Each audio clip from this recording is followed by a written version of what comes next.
Glória a Deus, aleluia. Pai do Senhor, meus queridos irmãos, mais uma vez estamos aqui para darmos início a mais uma videoaula da lição da nossa escola dominical, lição que vai falar os princípios divinos em tempos de crise. Hoje estaremos dando continuidade, vamos estar passando para os irmãos a lição de número 2, que fala o despertamento espiritual, um milagre. Lição muito interessante, creio que vai servir de edificação para a vida dos irmãos. Vamos começar.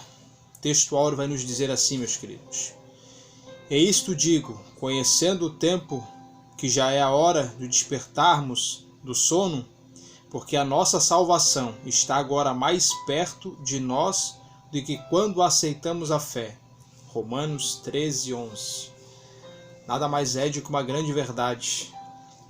A nossa salvação, a vinda do nosso Mestre, está muito mais próxima, muito mais breve do que quando aceitamos a Jesus, do que quando reconhecemos a nossa fé.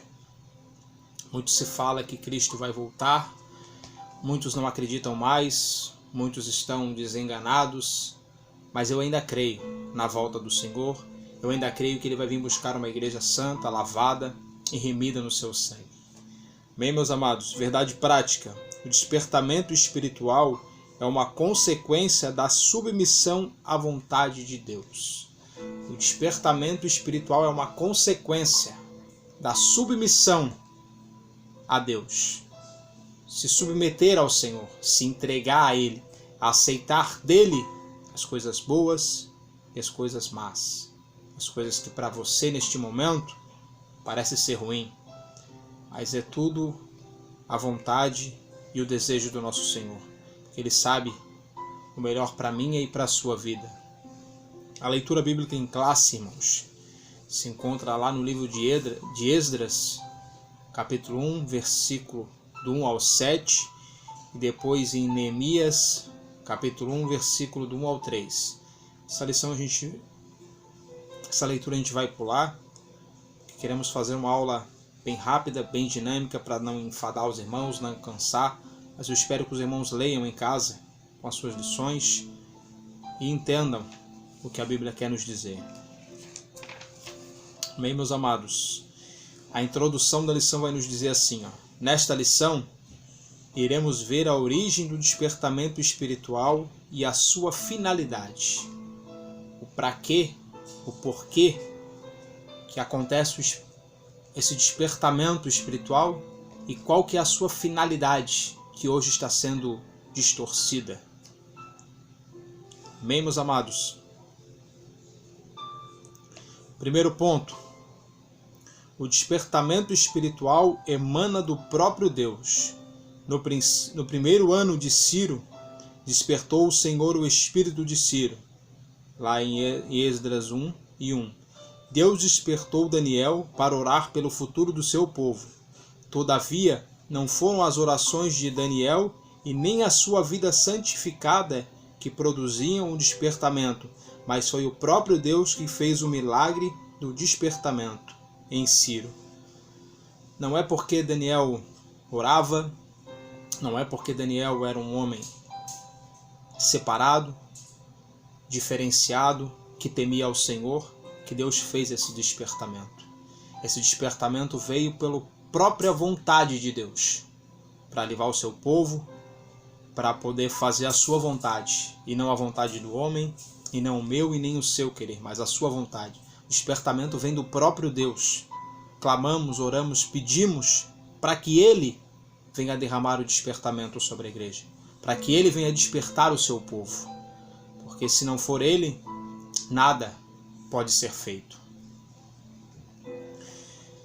Continuando, meus irmãos. Deus usa instrumentos para cooperarem com Ele, mas o autor do despertamento é Ele mesmo. Deus usa instrumentos, homens, mulheres de Deus, para influenciar esse despertamento. Mas esse despertamento vem do próprio Deus, somente dele. Eu e você somos instrumentos na mão desse Deus grande, na mão desse Deus poderoso. Ele nos usa conforme a vontade dele, o querer dele, mas conforme a nossa entrega, a nossa devoção, o nosso querer também.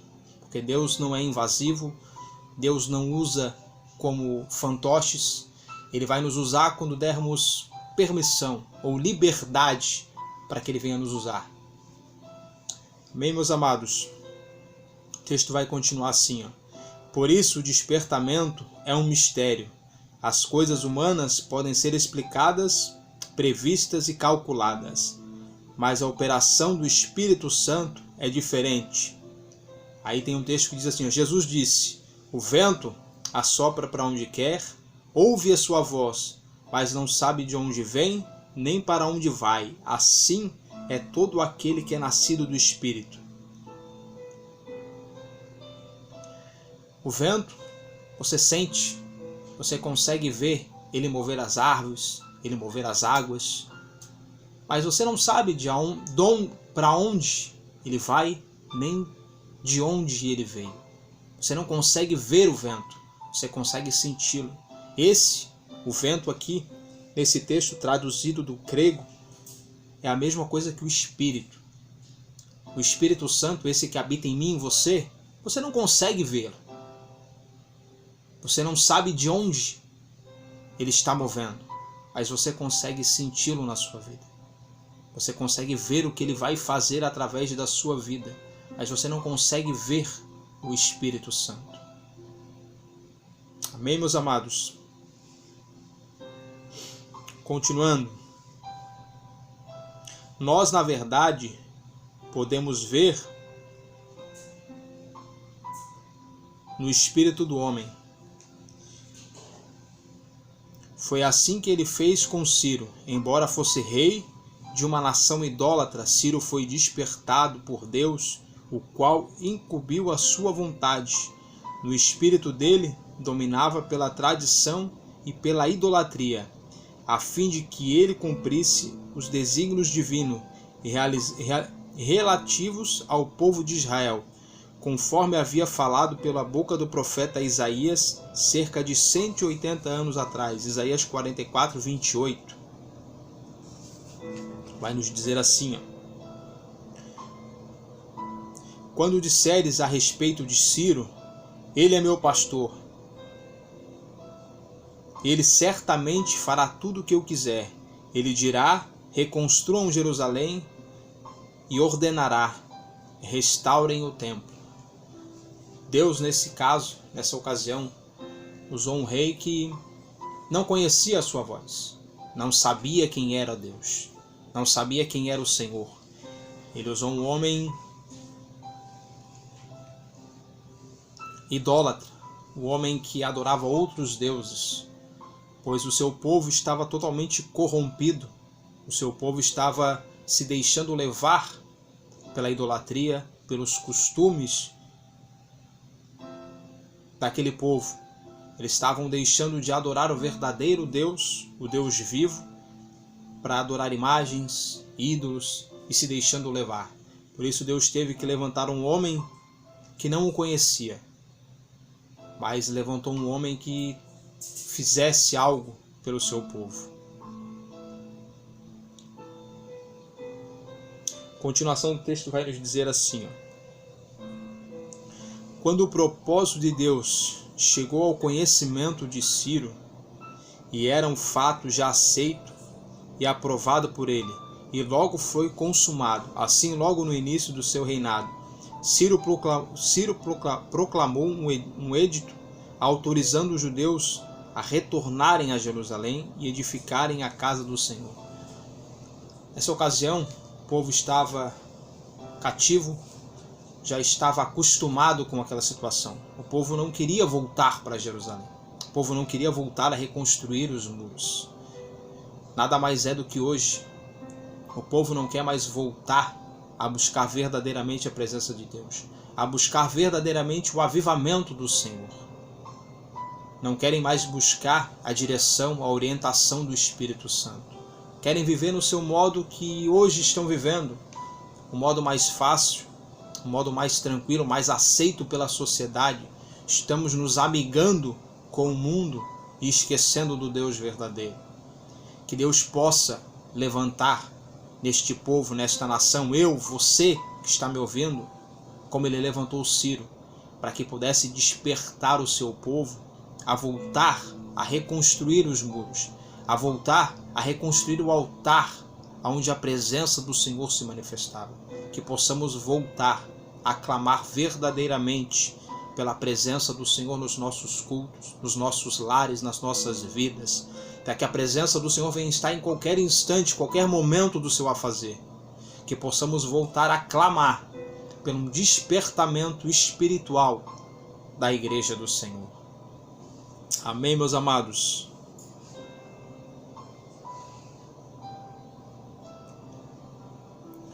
Edificar a casa do Senhor, que é em Jerusalém e em Judá, Esdras 1 e 2. Começava assim uma restauração nacional do povo de Israel. Todo o povo, toda a nação, todos num só propósito, todos no mesmo sentido, na mesma vontade de reconstruir o templo do Senhor, de reconstruir a presença do Senhor. Hoje não precisamos reconstruir um templo de pedra, porque Deus habita na minha e na sua vida. Hoje eu e você somos esse templo do Espírito Santo. Que possamos voltar a erguer muros em volta das nossas vidas espirituais, para que as setas, para que os dardos, para que as flechas do inimigo não venham nos atingir, para que possamos resistir ao dia mau. Amém, meus amados? Vamos para o tópico 2, subtópico 2 do tópico 1. A restauração espiritual de Israel. Deus quer usar o homem como seu instrumento, todavia só são usados aqueles que cooperam com Deus, aqueles que seguem a orientação divina por livre arbítrio. Deus quer nos usar, Deus quer fazer através da minha e da sua vida. Só que Ele só vai usar aquele que está na sua vontade, aquele que está no seu caminho, aquele que faz a sua vontade verdadeiramente. Amém, meus amados? O homem é livre para obedecer ou não à orientação divina. Por isso, nem todos os que experimentam um despertamento adquirem o mesmo progresso espiritual. Nem todos que estão no mesmo culto, uma mesma reunião, vivenciando o manifestar de Deus naquele momento, vendo tudo aquilo que Deus pode fazer no nosso meio, usando-nos, vão conseguir se manter naquilo que aconteceu, vão conseguir se manter no mesmo foco, no mesmo propósito, porque muitos não querem somente o momento, querem somente o momento do culto, o mover de Deus, mas não querem servir uma vida devota a Deus, uma vida diferenciada, uma vida santa. Querem somente o momento, mas não querem caminhar nessa estrada para conseguir chegar neste momento. Muitos querem chegar aos céus, mas não querem seguir o caminho, a estrada que é apertado para chegar lá. Querem viver de qualquer forma, de qualquer jeito, mas querem o manifestar de Deus, querem o poder de Deus, querem que Deus cure, que Deus liberte, que Deus salve, mas vivem uma vida totalmente enganadas, totalmente fora da vontade e do propósito de Deus. Isso não vai acontecer. Continuando.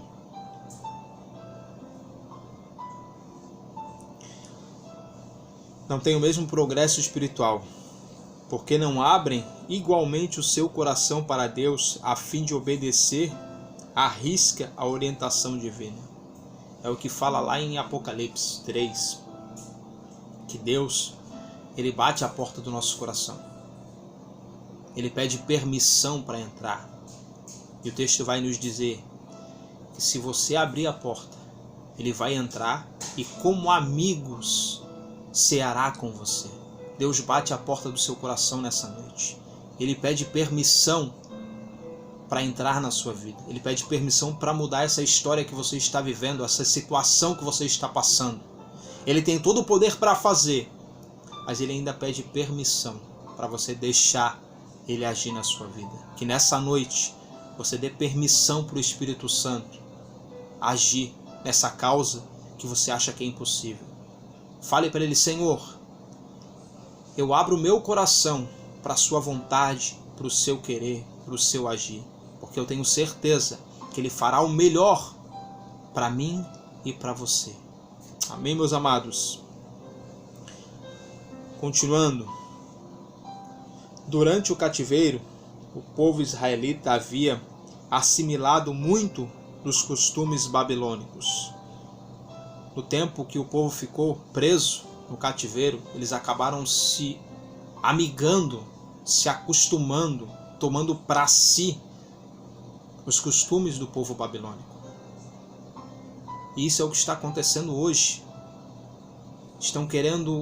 A igreja está querendo se amigar com o mundo de uma forma que a Bíblia não nos dá amparo para isso. A igreja está querendo se moldar ao mundo, sendo que o mundo teria que se moldar à igreja, a Cristo, à sua vontade. Estamos querendo fazer inovações que a palavra de Deus não nos diz para fazer. Estão querendo fazer coisas que lá fora funcionam para atrativos para a massa, estão querendo trazer para dentro da casa do Senhor, para atrair o povo para dentro da casa do Senhor, somente como um entretenimento, somente como um momento, mas sem presença do Senhor, sem verdade, sem a palavra de Deus. Que não possamos deixar que isso venha acontecer nas nossas vidas, que não venhamos nos acostumar com a Babilônia. Vivemos lá fora, trabalhamos lá fora, estudamos lá naquele mundo, mas que não venhamos nos apegar, nos amigar à corrupção que há lá dentro, à forma que o mundo está vivendo. Que você venha a ser diferente, não dentro da igreja, mas lá fora. Amém, meus amados? Porém havia aprendido a lição concernente à vontade de Deus.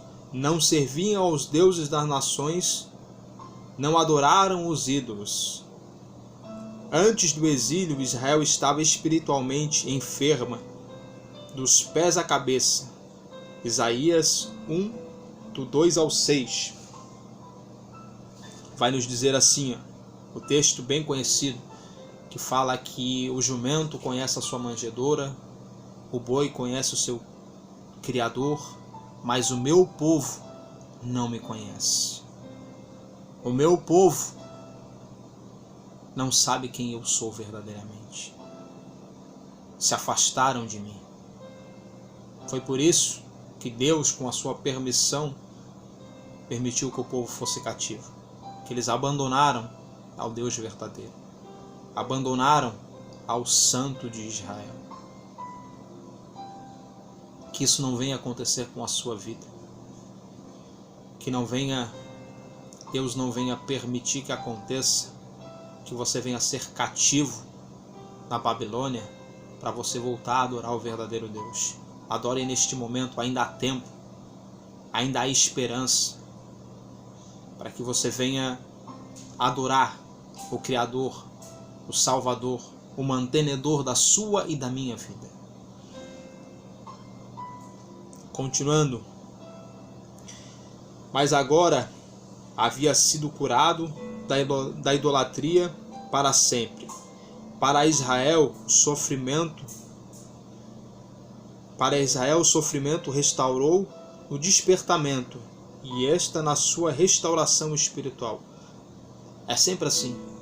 No sofrimento, voltamos a proclamar. Na dificuldade, voltamos a buscar ao Senhor. Isso aconteceu com Israel. No seu sofrimento, eles voltaram a restaurar, a buscar novamente a presença de Deus. Que fique como um alerta nas nossas vidas, que não precise chegar o sofrimento para voltarmos a buscar a presença de Deus. A finalidade principal do despertamento é sempre a restauração espiritual do povo de Deus. A finalidade principal do despertamento A finalidade do despertamento não é para que venha haver cura, não é para que venha haver cegos voltarem a ver, mudos voltarem a falar. Não! É para que o povo volte a Deus, para que o povo se restaure novamente com Deus. Não é para vermos, para fazermos ou para sentirmos maravilhas que a presença do Senhor pode fazer, mas é para que voltamos a ter a comunhão verdadeira com Deus. O despertamento nada mais é do que uma ligação novamente com o Pai. Continuando, meus amados,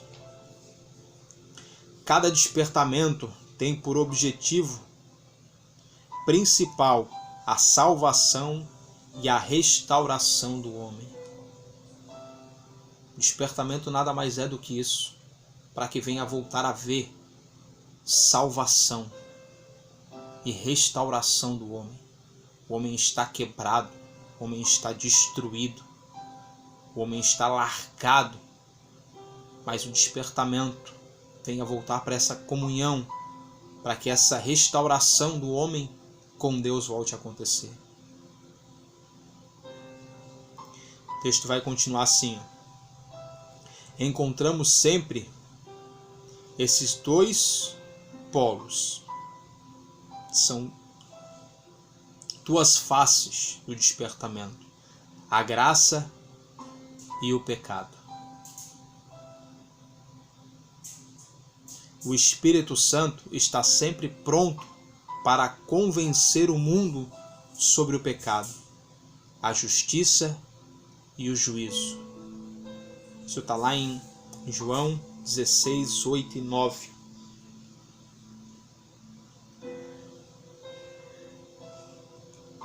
A graça de Deus é isso. É para convencer o homem sobre o seu pecado, sobre a justiça de Deus e sobre o juízo final. Se usa a graça como somente um amor. Se fala muito do amor de Deus, que Deus ama, mas Deus é verdade e é justiça. Não esqueça disso. A justiça de Deus e o seu juízo não estão afastados e não podem ser afastados do amor de Deus. Vejamos. Ponto A. O Espírito Santo é sempre intolerante com o pecado. O Espírito Santo convenceu Saulo que havia pecado contra a presença de Jesus. Atos 9, 4 e 5.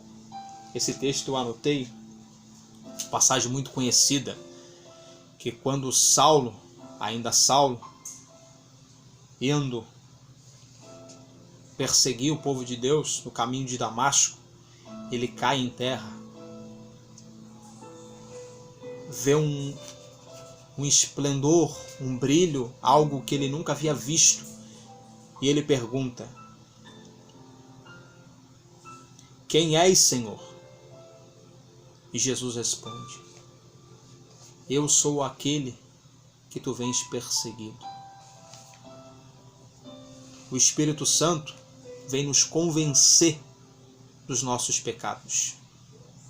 O Espírito Santo faz com que o homem olhe para ele e veja: eu sou um miserável pecador, eu não mereço essa presença de Deus na minha vida. Ele faz você olhar para si e ver que você é cheio de falha, cheio de pecado. Mas ele não vem te condenar por causa disso, ele não vem te acusar. Ele vem fazer com que você olhe para si e entenda: eu preciso do perdão de Deus. Eu preciso confessar a Ele os meus pecados, as minhas falhas, e para que Ele venha me perdoar e me restaurar. Essa é uma das maiores finalidades da presença de Deus, do Espírito Santo.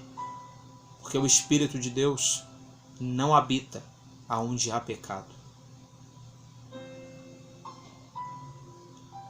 Foi o Espírito Santo que convenceu do pecado a mulher samaritana, que quando Cristo tem um encontro com ela, Depois daquele grande diálogo, ele vai dizer para ela: agora vai lá e chama o seu marido.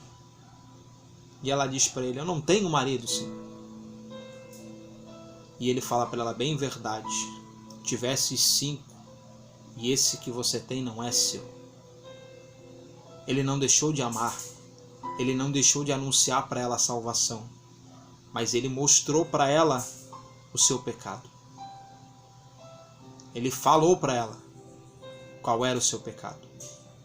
Mas mesmo assim, ele deu a oportunidade para que ela viesse reconhecer as suas falhas e se entregar a ele. O Espírito Santo, continuando, ele fez com que Zaqueu confessasse a sua falta. Lá em Lucas 19:8. Quando Zaqueuzinho, chefe dos publicanos, fica sabendo que Jesus ia passar por onde ele estava, e resolve subir numa árvore, somente para ver Cristo passar. Só que ele não sabia que lá atrás Jesus já sabia do plano de Zaqueu. Jesus já estava vendo pelos olhos espirituais que Zaqueu estava subindo naquela árvore. O texto vai continuar dizendo que quando Jesus para embaixo da árvore, ele olha para cima e diz: Zaqueu, desce. Chamou pelo nome. Não conhecia Zaqueu. Deus te conhece. O Cristo vivo, ele sabe quais são as intenções do seu coração. O texto vai continuar dizendo que Zaqueu desce correndo, se lança aos pés do Senhor e vendo com que Jesus ia para a sua casa, ele para e pensa: Senhor, se eu pequei, se eu defraudei, se eu enganei alguém, eu quero restituir.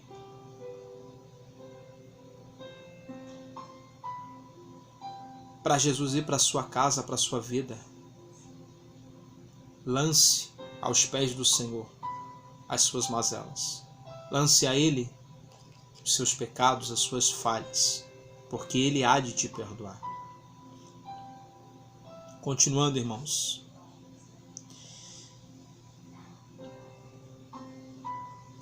O Espírito Santo torna manifestas as coisas más.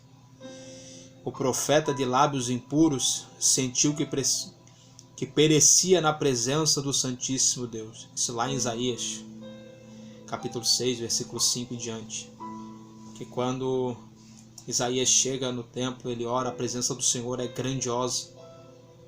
Ele se lança no chão e fala: Senhor, como posso eu, o homem de impuros lábios, falar para o teu povo? Ele reconheceu os seus pecados.